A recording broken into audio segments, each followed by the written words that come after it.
Ever heard those eerie tales from Europe that still send shivers down your spine? Ghostly apparitions in ancient castles, phantom ships sailing misty waters, and whispers of curses that have haunted families for generations. Europe is a treasure trove of mysteries, legends, and unexplained events that logic just can't seem to solve. Today, we're diving deep into some of the most chilling and perplexing horror stories the continent has ever produced. These aren't just campfire tales. They are stories woven into the very fabric of history, with clues, witnesses, and questions that remain unanswered to this day. Get ready, because we're about to explore the shadows where history and horror collide. Let's start our journey in Scotland, home to the infamous Glamis Castle. This isn't just any old fortress.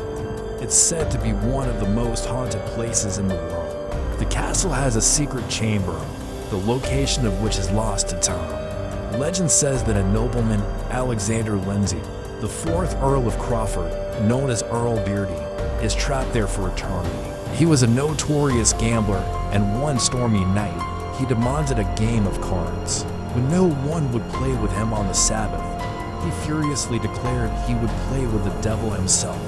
Moments later, a mysterious tall man in black appeared and joined him. The game began, and screams were heard from the room. When servants finally broke down the door, Earl Beardy was gone, and so was the stranger, leaving only the sound of cursing and dice rattling, which some visitors claim to hear to this day. Was it a pact with the devil? A simple folktale. The secret of Glamis Castle remains locked away. Now, let's sail over to the Dutch coast and talk about the Flying Dutchman. You've probably heard the name, but do you know the real story? It's the tale of Captain Hendrik van der Decken, a stubborn captain who swore he would round the Cape of Good Hope, even if it took him until Judgment Day. As a fierce storm raged, he pushed his crew to their limits, defying God's will.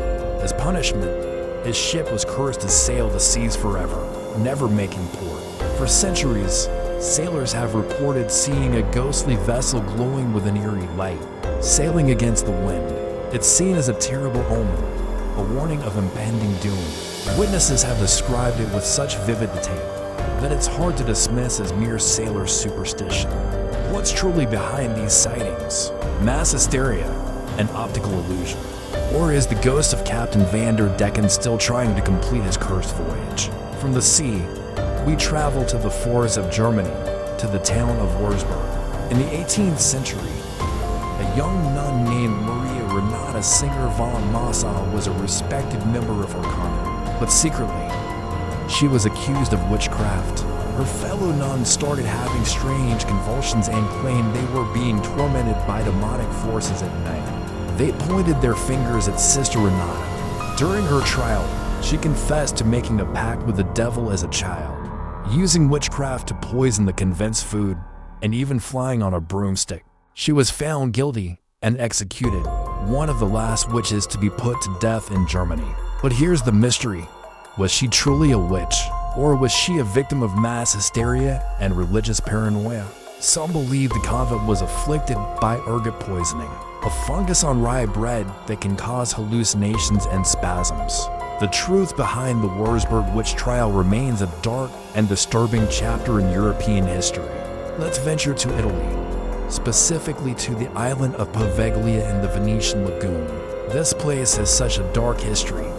It's been dubbed one of the most haunted islands on Earth. It started as a quarantine station for plague victims. Thousands of people were sent there to die, their bodies burned in massive pits.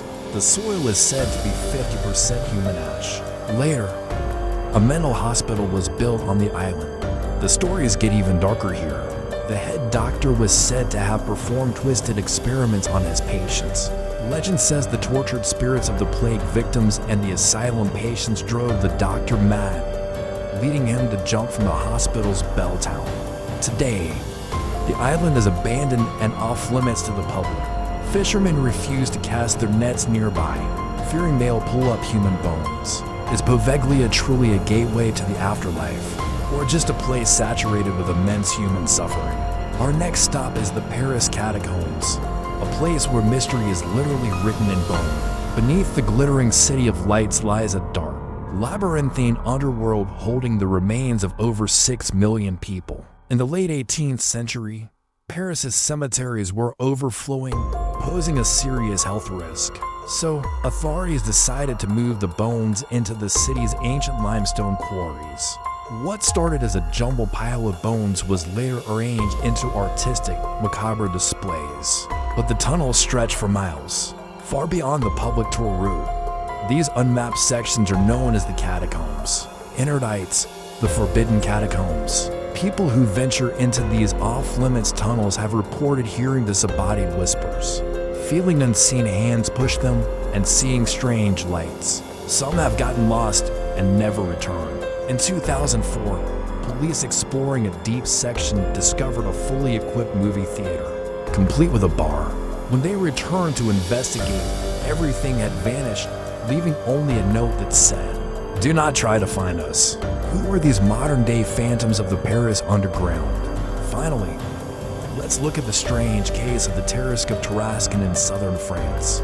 This legend speaks of a terrifying dragon-like creature with the head of a lion, 6 short legs, and a spiked, turtle-like shell. It lurked in the Rhine River, sinking ships and devouring anyone who crossed its path. The army couldn't defeat it.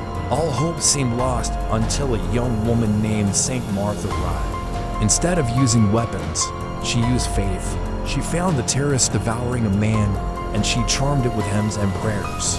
She led the now tame beast back to the town, where the terrified villagers attacked and killed it. They later felt remorse and renamed their town Tarascon in its honor.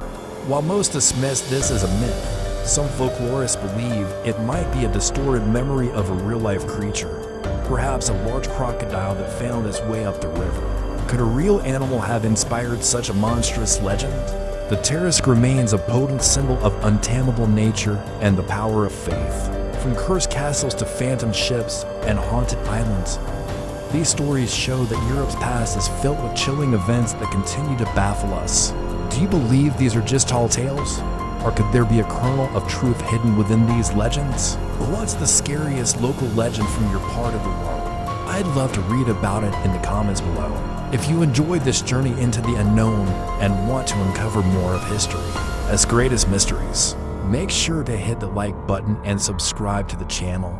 We've got so many more secrets to explore together. Thanks for watching and stay curious.